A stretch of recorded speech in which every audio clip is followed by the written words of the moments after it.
Hello, this is Jim Schaefer, executive producer and host of Rip Rap, the academic book television program. My guest today is Randall Baier.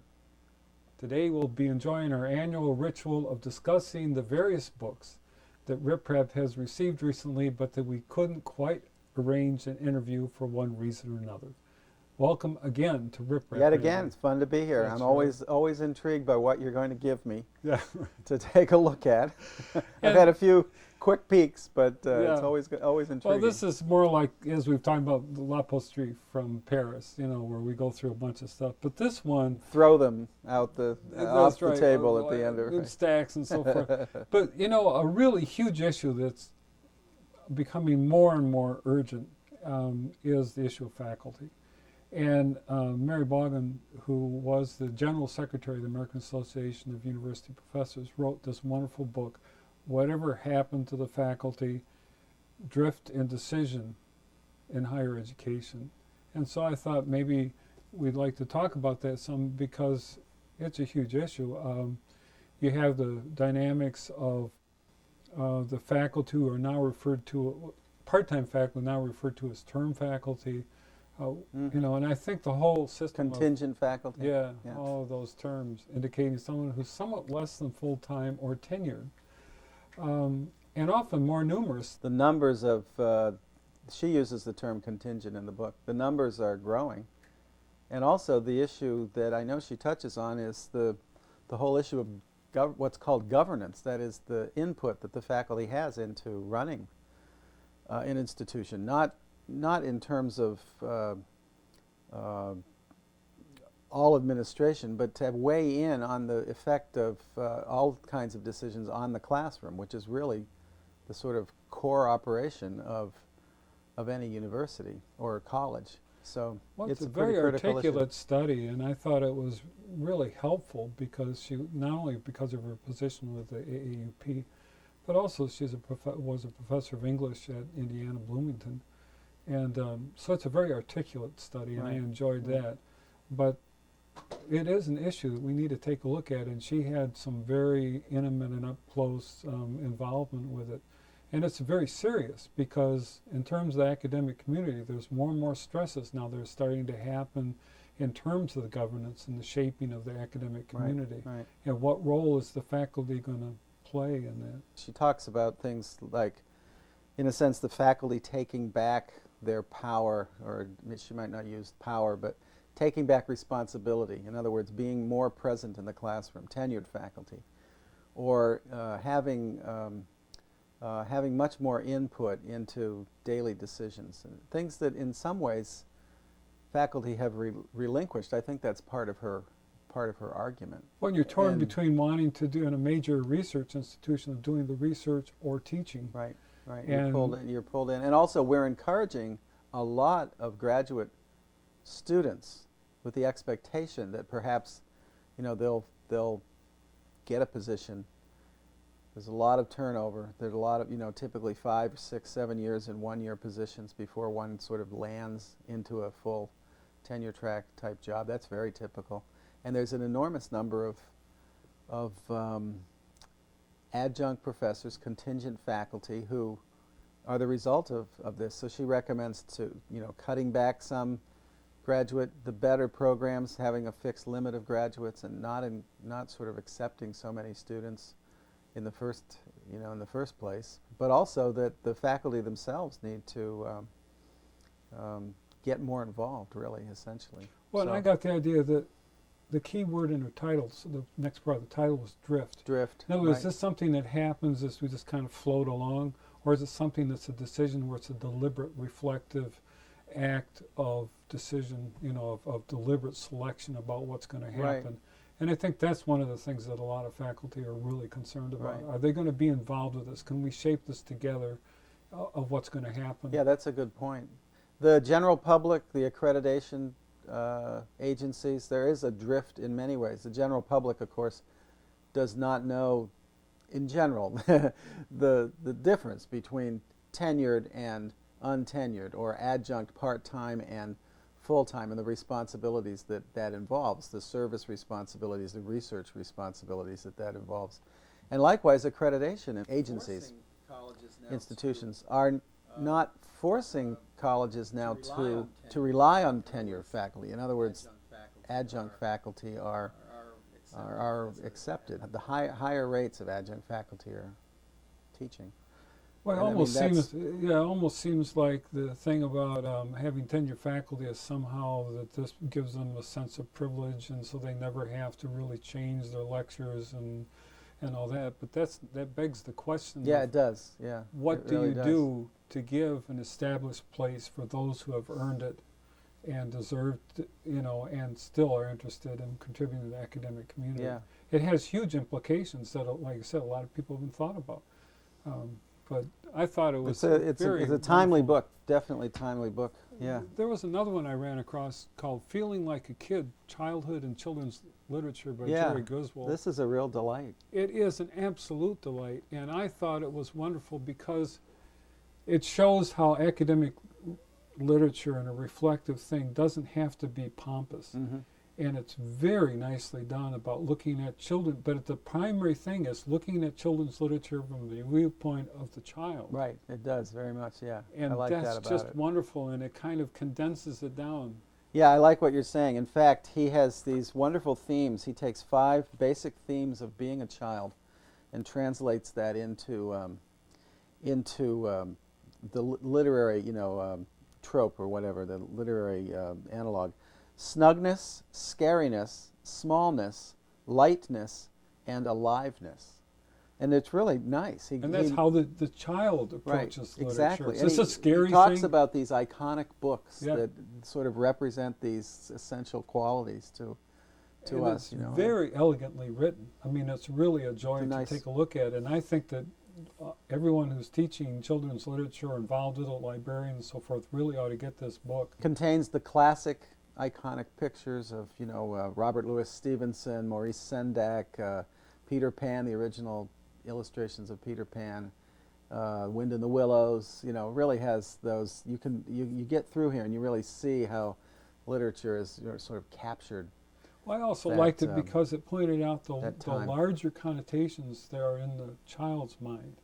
We tend to think of it as strictly the text, but they're interpreting that impact on their psyche, Yeah. how they see it and how they feel about it.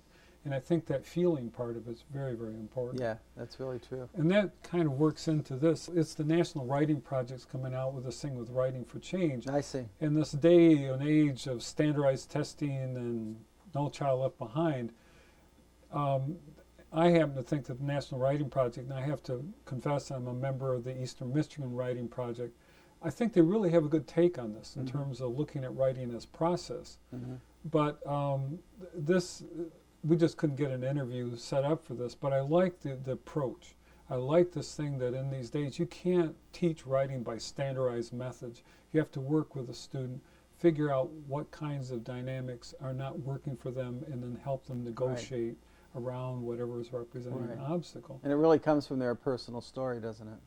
And their history Mhm. and what's gone on. And, in my own teaching, an enormous number of students are in or have been in abuse situations. Mhm. So there's a re-empowerment that needs to happen.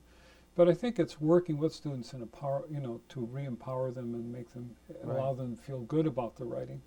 But what's distressing right now is there's so much of this stuff that telling the student they have to write better. Well, that doesn't do it. You have to understand, why aren't they doing better? Right. It You know? builds from within. Yeah. Yeah. So literacy is mixed to social action in terms of this particular book. Well, and the Writing for a strategy change, here right. is, if you have the student involved with something for social change or some kind of purpose, then it's easier for them to get into the writing thing. If it's just an assignment that they can't see any endpoint to it, it's harder for Right. It them. has to have buy-in is what we call I this, always, I guess. I yeah. always try to get my students to write about things that they're interested in and then build on that they know about. And this takes it a step further. Speaking of situations from which you might write, here we have conflict dialogue, working with layers of meaning for productive relationships. I mean, I'm picking up or segueing from the emotional aspect of what the students might have been writing about.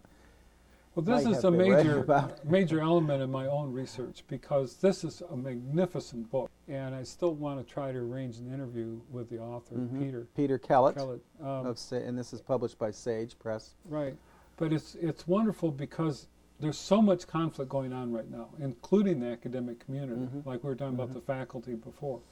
The key concept here is that if you're in a conflict, you need to understand the other person's point of view from their point of view, not what you're taking, your response, however emotional and gut-wrenching that may Right, be. whatever your knee-jerk reactions Right. are, your buttons And that you get need pushed. to even ask questions. You may need to even repeat back to that person so that you can get a very, very precise and accurate idea of Exactly. what their mentality is. Right. Then from that, start working on some kind of conflict resolution. Let me interrupt. Does this work on interpersonal or, international? It can work on any level. It's the process of conflict resolution. Obviously, we start always with some kind of interpersonal thing. It's not done in some abstract vacuum.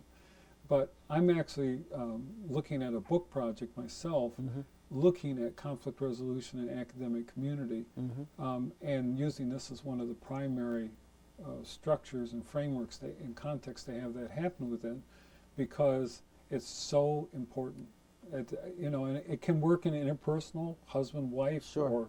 father-son. Colleagues, faculty colleagues. meetings, whatever, or But administration. the crucial and thing is you need to understand what the other person's point of view Yeah. is before you go anywhere. Yeah. And that's hard. We want to it just is too. pontificate. We want to say, well, this is what it is, or I'm angry with Right, you. and we have our own Yeah. agendas and goals. But if we work to understand each other, then we can move toward, as they talk about, William Ury, getting to yes.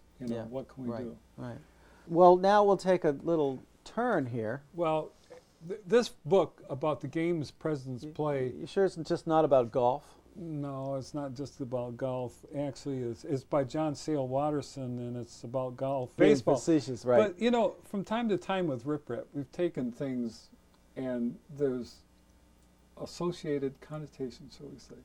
And I think there's other elements to, if you interpret this as allegorical, the games that people play.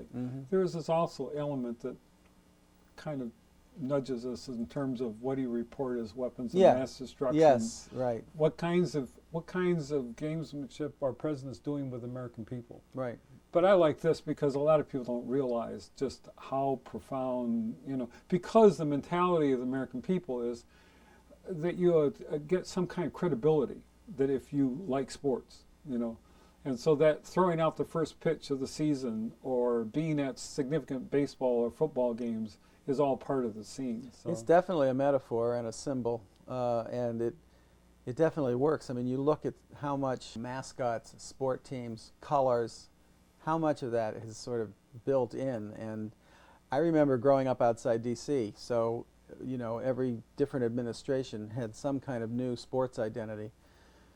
And I know they talk about Johnson and Kennedy in here, but during the Kennedy years, the football games and the whole atmosphere of competitiveness and family sport and football was a big national deal. Johnson came along and really wasn't much of a One thing he sportsman at doesn't all. explore as much as I think he could have is how the metaphors from sports kind of transmogrify, they kind of infiltrated into the language, the discourse representing national policy. Yeah. So we need to have a team effort here. Yeah. We need to make a touchdown. We need to, even during Reagan era, to win one for the Gipper. Well, kind you of a think thing. about the whole thing about the Cold War, but even so, the moon program. The '60s was consumed by 10 years of getting to the moon, and of course it was a Kennedy legacy and whatnot. But it definitely had. But there are all these sports metaphors. overtone, Sports, yeah, right.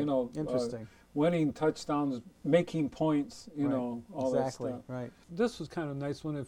I don't know if you had a chance to I got to look at this. Blue Collar Hollywood by John Bodnar. The subtitle is Liberalism, Democracy, and Working People in American Film.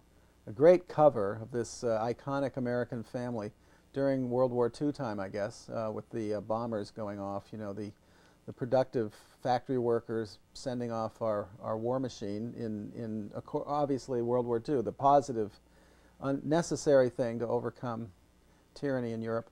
It talks about films such as Public Enemy, Babyface, The Grapes of Wrath, It's a Wonderful Life, of course, but I love this. I Married a Communist, Streetcar Named Desire, Coal Miner's Daughter, and Boys in the Hood. It really does a whole 20th century sort of pan of this, the working class hero and the genre of the working class Well, I liked American it because it and the works democratic against the idea. stereotype of Hollywood only being glitz Yeah, and glamour. yeah, And there is this tradition within Hollywood of looking at working class people and what they go through. There's all kinds of, 8 to, or is it 9 to 5? All these kinds of right, working, was it Working Girl with Melanie Griffith? yeah, yeah. So there's a lot of stuff there, and even within those movies, it plays against stereotype. That someone that you think would be working class really has an extraordinary value that then comes to light. But I like the fact that he concentrated on that notion of blue collar and brought that up, and that's the first time I'd seen it. Yeah, yeah. Yeah, and also the notion of sort of labor itself as this whole exchange, and it's in a sense an exploited, in some levels of some of these films, it's an exploited class of people. Certainly The Grapes of Wrath, the whole nature of labor and Grapes of Wrath and itinerant workers and the underclass of America. So it's all sort of covered in this book to some degree. Yeah. But what also fascinates me, even as it's being explored, it's also taken an interpretation that may take it away from the actuality. What Grapes of Wrath is one man's, John Steinbeck's interpretation, but it's a fairly dramatic or even melodramatic. Right, right. I mean, it evokes a real heart-wrenching thing. Yeah. And it gives you kind of an up-close and personal view of it. But there were also people living at the same time that didn't have that kind of thing going on. So it's that element that, it's in the representing, you're changing. I mean, you always have to adapt it, so it's a fiction in a sense. Yeah, it's definitely it's a vision, or it's through the eyes of, or through in this case, the lens, obviously.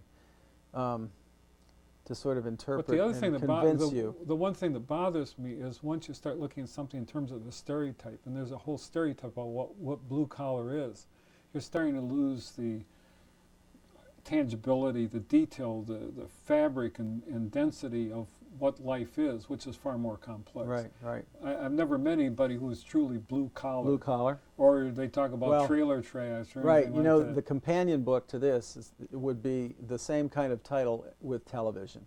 You'd look at like The Life of Riley, and of course, All in the Family. All in the Family, yeah. The Jeffersons, stories like that, and of course, family dramas and whatnot. But I'm glad this has come out. It's still helpful to right. have someone taking a look at it and Exactly, start to deal right. with it. Rip Rap also has a tendency, it's been to get involved with contemporary issues, or I shouldn't say we get involved, but the scholars start tracking them. And one of them has been this war with Afghanistan and Iraq and the upcoming issues with Iran. Mm-hmm. This one that, this is right off the map, it says Breeding Bin Ladens, America, Islam, and the Future of Europe by Zachary Shore.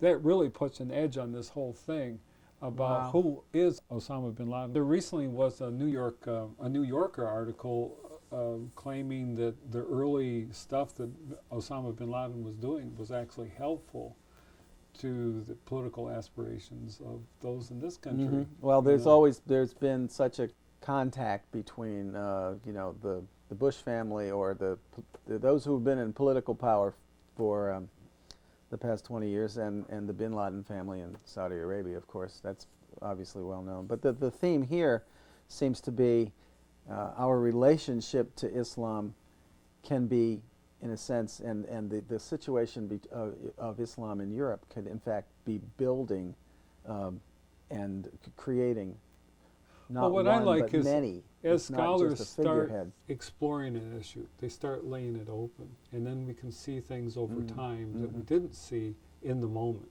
Yeah. And that's so valuable, because who is Osama bin Laden? It's not who we thought it was. It wasn't the person we thought it was, or many people thought it was, as of September 11th, 2001. It wasn't the person that other people thought it was before that time or after. There's some other, now it's starting to lay bare, he comes from a very privileged background. He wasn't the peasant that people thought he not was. at all. Right. He's, in a way, not the terrorist that people thought he was, because he has been very solidly working for the liberation of, from his point of view, again, like we're talking about conflict resolution, Right. working for the liberation of his people from the West. So, but he obviously has enormous resources, and obviously this country, for whatever reason, can't quite seem to find him. And he's, some people think he's in the Pakistani mountains or on the border between Afghanistan and Pakistan. But there's more coming out bit by bit where we're starting to find out about who he is. And it's not, of course, he's part of a movement.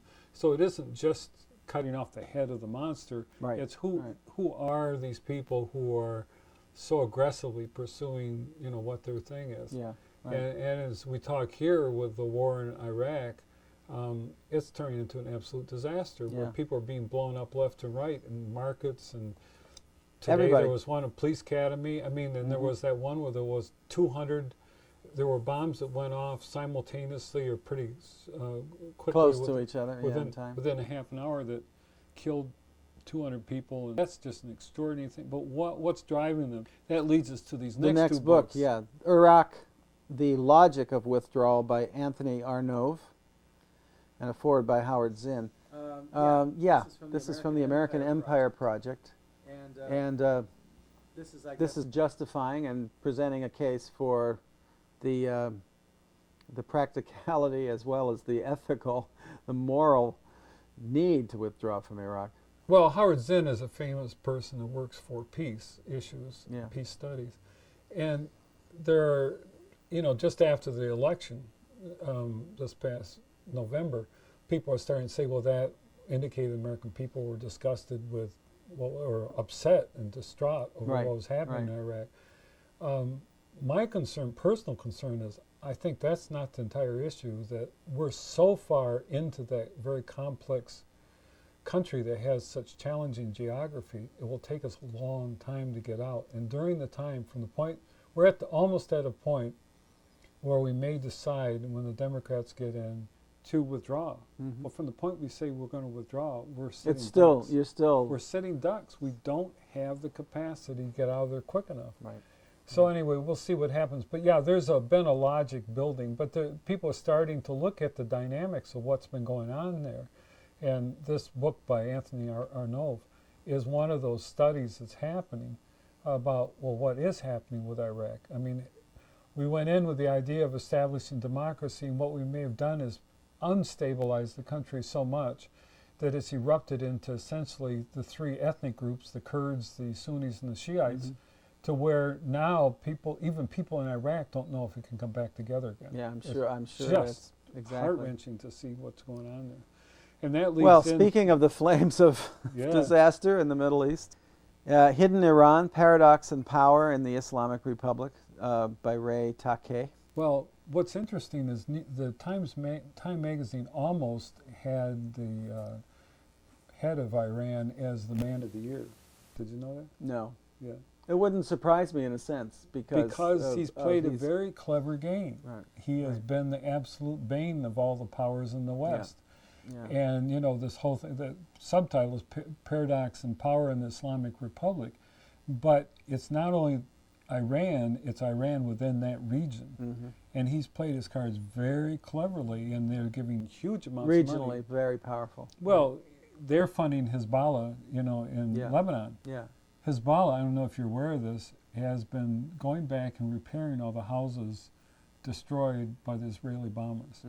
And reimbursing people and giving them money to live on for the next year while their houses are being repaired. Fixed. It's something to the tune of $1/3 billion. Well, that money's coming from Iran. Somewhere, sure. And you got to believe that when people's houses have been blown up, and then someone comes in and helps them out, their political. Right. It's not going to come from our treasury. No, but I'm saying that their political support is going to swing to whoever's paying them. Right. In general, sure. Yeah. That's so right. this is, we need to understand this, and it's very complex. And I think that part of the issue with the West is it just doesn't have the complexity to understand these dynamics. Yeah. They really don't. Yeah. And what he's done has been very clever. You know, the Hezbollah is, they call Hezbollah within Lebanon the third state, you know, because of what they're doing. They have their own police force or security force. They have their own funding. Oh, they yeah, have their they own have, social right, exactly. services. So they're owning Lebanon, you know. And we'll have to see. But I like this fact that scholars are starting to take a look at what is going on. And it's very, very difficult to do. And that actually leads us to this Well, next one. speaking of, yes, this we're sort of on a theme here. Anthony Feinstein's Journalists Under Fire, The Psychological Hazards of Covering War. Anthony Feinstein is a psychiatrist, and he is seeing a lot of people, a lot of reporters now. And he's looking at not only the effect on their lives, the psychological damage that it does on their lives, but he's claiming, or not claiming, he's pointing out that the news organizations are really not doing due diligence in helping their reporters to not only adjust, but it's almost like fodder for this Well, see, it's not enough. They are giving them bodyguards, like in Baghdad. Yeah. The journalists stay not only in the green zone, but Right. in the Get hotel. out very because right. there's been too Right. many kidnappings, too many bombings, Right. too many assassinations, all that Right. stuff. But like I said, taking care of someone physically is not the same thing as helping them recover from living in that zone, being afraid for their lives. Right. And it's not only focusing on Iraq. He has interviews with a lot of people from Kosovo, different parts of Africa. Wars that have come, and in fact, New York City. I mean, there's the description of people in New York City.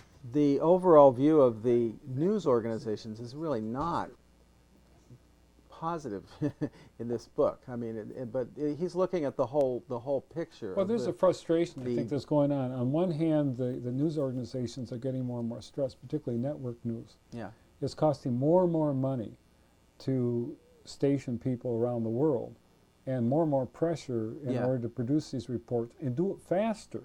Because of the blog, the cybersphere kind of things, right. Information traveling very fast, and also those who are like insurgents in Afghanistan and other places are posting stuff themselves, so you're competing with them also. And then you've got this extremely dangerous and volatile issues going on in all kinds of ways, and not only just the military things, but the actual disasters that are happening in terms of fire and hurricanes and earthquakes and all that stuff.